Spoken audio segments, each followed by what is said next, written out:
2006, a year in which gaming was just starting to mature. Significant media publications were beginning to take the industry seriously. Major corporations were beginning to put serious money into R&D surrounding future technological innovations that could fundamentally transform how gamers experience their products. Nintendo Wii was launching to immense fanfare. Sony was working on motion controls for the PlayStation 3, and Xbox was secretly developing an augmented reality system with the help of an Israeli startup company that would eventually become known as the Kinect.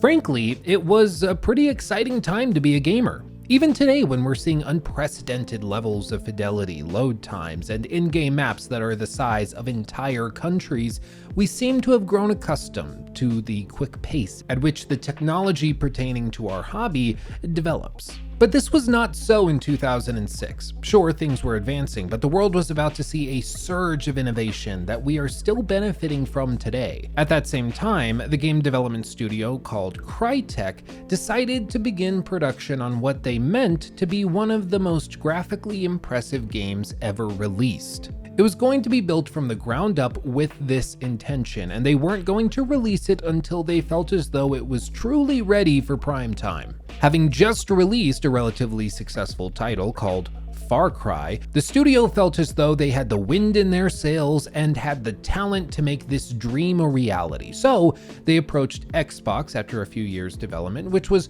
pouring money into publishing deals with promising studios to try and negotiate a deal where Microsoft would fund the development of 2 new projects in exchange for exclusive rights to release the games on their platforms. The first project that they pitched to Microsoft was going to be called Kings. It was to be an MMO set in an expansive and dynamic world with loads of dynamic content, something that they felt confident they could achieve if they partnered with Microsoft, thanks to their already established server infrastructure that already spanned the entire globe. Bear in mind, this was in the golden age of World of Warcraft, a time at which everybody wanted a piece of what Blizzard had crafted, but also a time in which major corporations understood just how unyielding Blizzard's hold on these MMO gamers really was. Though initially interested in the project, Microsoft decided to pass, considering it too great a risk when taking into account the extreme expense that the development of one such MMO project would demand. So they asked about the second game that Crytek was interested in pursuing, and this one seemed much more doable. It was called Kingdoms. I know. Kingdoms, not that creative. Their codenames, give them a break. It was to be a first-person action role-playing game with groundbreaking graphics and an incredibly cinematic world that aimed to blur the lines between gaming and major motion pictures. And you can see this intention in the early concept art that we have of the game. There's not much which has made its way to the public eye, but still, what we do have demonstrates just how precise their intention really was. They didn't know what this game was going to be, how it would play, what the systems were going to be at the core of it, and even whether or not it was going to be historical or entirely fiction and fantasy based. But they did know that they wanted to push the boundaries of what a video game could be as far as the storytelling was concerned. And for Xbox, this seemed like a fantastic idea. After all, if you're trying to sell consoles by saying that your company is offering the most high-tech product on the market, what better way to demonstrate that point than to be able to show off the most graphically impressive title anyone has ever seen? So Xbox decided to fund the game's production, and heavy development began, though it would take a long time before anybody would see significant results. You see, the team began working in 2006 on prototypes, and it took years and a couple of other games released in between before they got to the point where they felt as though Xbox would seriously look at them as a candidate for investment. But in 2009, they reached this agreement with Xbox and heavy development began. Quite optimistically, especially in hindsight, they were targeting a 2011 release date, hoping to utilize the hardware on Xbox's new motion detection system and also understanding that they would have to push the Xbox 360 to its absolute limits to achieve their goals. But even with these lofty goals, the game's development wouldn't turn out to be so straightforward, and would actually end up being one of the clearest examples of corporate intrusion and micromanagement in the last few console generations. And we're going to delve into all of this in just a minute. But first, thank you to our sponsor, Manscaped. It's the most magical time of the year, the time when you hang around your friends and family, and when all men should be trimming the hedges in preparation of the holidays. Of course, I'm talking about manscaping. And what better way to do it than go to the experts? Manscaped right now is offering the Performance Package, which contains their Lawnmower 4.0 hair trimmer, the Weed Whacker, and bottles of ball deodorant and ball toner spray. The build quality of these is off the charts. The lawnmower is state of the art, using wireless charging and featuring a waterproof shell. Head over right now, don't waste any time, and head to the link in the description box below or in the pinned comment. And of course, make sure to use promo code Stevens at checkout to save 20% off of your entire order, plus free international shipping. And remember, you'll also get those 2 free gifts as well. Again, link in the description box or the pinned comment. Make sure to use promo code Stevens at checkout for 20% off. Now, as the following years began to tick by, the game began to take shape. 2 things became very clear. For one, the Kinect motion controls were extremely polarizing within the studio and with everybody who tried the prototypes of the game at the Microsoft Testing Center. And as a result, the second point arose, which was that the targeted launch date of late 2011 was grossly optimistic. The control scheme left players drained, fatigued, and left many wishing for an alternative after just half an hour of play. Furthermore, navigating through the game's world with the motion control system was incredibly clunky, effectively asking the player to run in place for extended periods of time just to move forward, something that doesn't even sound like a good idea. And this is where the game's conflict between visions began. Xbox executives wanted a game that would highlight the power of the Xbox 360 and the Kinect system, that of course they were now shipping with all of their new consoles, and that they planned to ship with the Xbox One when it would eventually release in 2013. To this point, there simply hadn't been a singular title that was so good that gamers felt the system was necessary.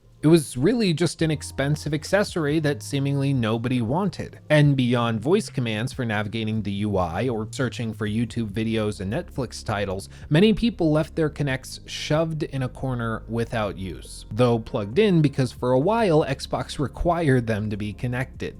Executives were hoping that Ryse would be that saving grace for the fledgling hardware, but the feedback was unanimous, even among those who felt as though the system was interesting and could develop into something special eventually. Playing the game with the Kinect simply wasn't fun, and it even led to players quitting the game entirely because they found the monotonous jogging and swinging tiresome. So, after going back and forth on what they should do, the Crytek team decided that they would remove the motion controls advertised and discussed at length, and would instead release the game prioritizing a control scheme that used, well, a controller. This shift opened Pandora's box, however. Within a few months, the team had also taken the game out of first person and turned it into a third-person title with a bunch of cinematic cutscenes. All of the role-playing mechanics were stripped out by this point, and the only player customization that was left was a collection of minor adjustments to the player's health, focus bar, and unique kill animations that could be unlocked as you play through the game. It was clear, whatever this game was going to be back in 2006, even 2009 when it was pitched to Microsoft, it was completely different now. And that doesn't make it bad inherently. Games do change during development, but it is to say that this was a game bred out of focus groups and corporate feedback. The designers who had the vision originally had time and time again gone back on that vision for what the game was to be in favor of what Microsoft was recommending and what the focus groups told them. Even something as titular as the game's name was changed under Microsoft's recommendation, because the large corporation recommended that they retain the copyrights to the franchise, and to do so, they should, in effect, make their own word, replacing the I in Ryse with a Y, which would immediately allow them to file whatever copyrights they want, since it would come off much more uniquely. But despite all the gridlock and friction of development, the game was eventually shown off at E3 2013 in its newest form, and it was announced as a release title for the Xbox One. And on launch day, gamers picked up their controllers and began to play. and the response from gamers and critics was not great. You see, most gamers agreed that Ryse was incredibly repetitive, lacked gameplay variety, was stiff, and was too short to constitute the AAA price. And I actually replayed the entire game last week in preparation for this video, so let me show you just a little bit of what they were talking about. The gameplay loop is straightforward. You run from one arena to the next, fight a group comprised of some combination of 4 basic enemy types. Often, they even share the same character models, whittling down their health until you're able to use a finisher on them, which is going to play out with a color-coded QuickTime event that you actually can't fail even if you try to. In fact, the only thing that happens if you fail to press the correct buttons is that it will result in a lower HP regeneration, focus regen, or XP payout. And once you've cleared the entire arena of enemies, you will move on to the next arena. And after a while, you will have accrued enough points and gold to redeem them for character upgrades, which could be something as simple as max HP upgrades, focus upgrades, which of course is used to slow time in combat to make it easier to deal with large groups or brutes, and you can even use these currencies to unlock different finisher animations. Now, in my view, the only element of these systems that's even remotely interesting is the ability to use the D-pad to select what you want to be rewarded with at the end of a finisher. You can choose between 4 options. So if you need to regain health because you're running low, you can switch to that payout, complete the finisher and reap the HP reward.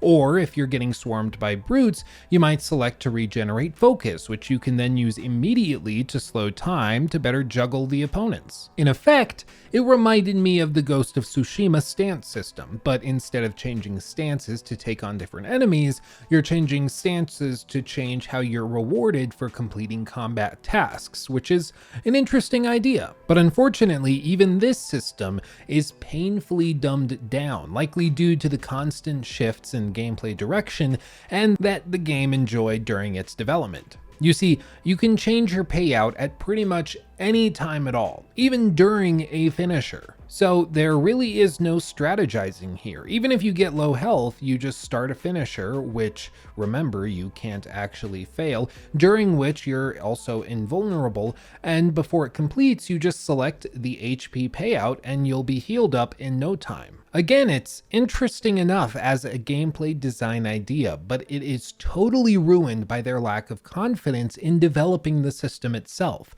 If they had confidently implemented the system, it would be much less forgiving, allowing you to select the payout for specific encounters, for instance, in effect requiring the player to strategize over the long term for what the payout was going to be for an entire arena fight. But instead, we have this system that results in a painfully easy game over the course of its very short runtime. Now, furthermore, there are many scenes where you're firing ballistas, commanding troops, and taking on a tortoise formation to push through enemy lines that archers guard. And while these moments are visually stimulating, they are mind-numbingly tedious and unfun. And this is the tale of Ryse, Son of Rome. It's a game with some fantastic moments, some visually striking set pieces, and some serviceable gameplay systems that initially present themselves very well.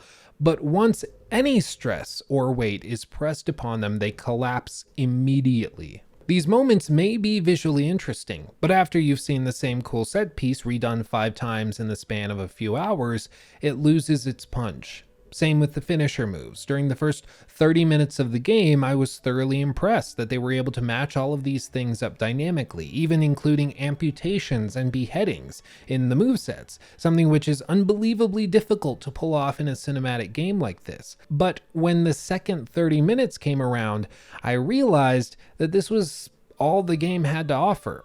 There wasn't much variety. They simply had a few cool systems and concepts that they spent 7 years developing and reiterating upon ad nauseum. It's far from what's required to make a good game. And then we come to the discussion of the game's length. And this is perhaps the best thing about it. It's short and doesn't overstay its welcome. And while I can understand some players' frustration at paying full price for this title, I view it favorably when contrasted with the alternative, which would be an incredibly dull and repetitive game after just an hour that forces the player into 20 hours of tedious monotony. Instead, we have a game that can last anywhere from 4 to 8 hours, depending on how good or bad you are or how carefully you're exploring the very tight environments. At launch, I certainly wouldn't have recommended anybody pay full price for this, but nowadays with the game available on Game Pass and Steam for usually incredibly low prices, I think it's worth checking out if you have a Saturday to spare and a few bucks. But all this brings me to the conclusion. I can't help but feel as though there's something truly tragic about this game.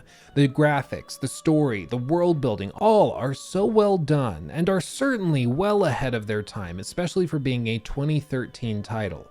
It's awe-inspiring what they did here in a lot of ways, and if this game were released today, it would hold up graphically with the best of them, which is a true testament to the work they did here, considering it's been 8 years since it released. I think Ryse, Son of Rome was a victim of constant corporate intervention that looked to micromanage every element of its design and incessant rewriting and reworking on the part of the studio directors who couldn't settle on a definitive direction for the game, effectively leaving the team just 2 years to throw this thing together in its final form. Usually, a game like this, which did a few things fantastically well and many others poorly, would enjoy a second chance in the form of a sequel. After all, most of Ryse, Son of Rome's issues were a result of the constant shifts in direction and simply the fact that they weren't sure what game they were making until they were at a point in development when they should have just been polishing. And Xbox tried to give them this opportunity.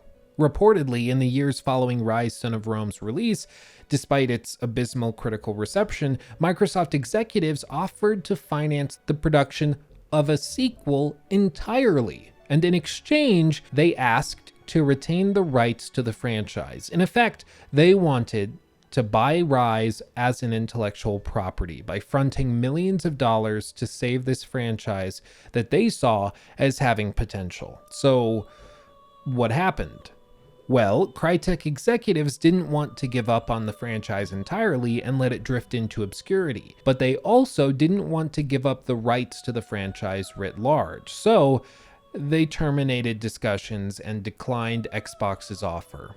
8 years later, Crytek still owns the exclusive rights to develop a Ryse, Son of Rome sequel, but they reportedly have no interest in doing so, at least as of the most recent statement they've made. Instead, they have shifted focus and now are centered on live service titles and free-to-play games. It really is tragic.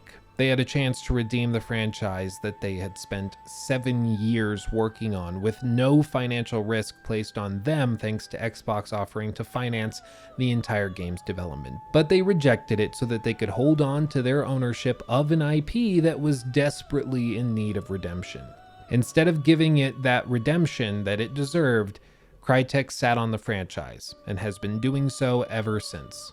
It is tragic because this series could have been something truly unique. What they were able to pull off in 2013 was remarkable. It just needed a chance to prove that such a cinematic experience could be implemented with more dynamic gameplay. It's something that Naughty Dog has established 3 times over since 2013 alone. I'm not saying that Crytek would certainly have been the next Naughty Dog, releasing cinematic juggernauts and console sellers.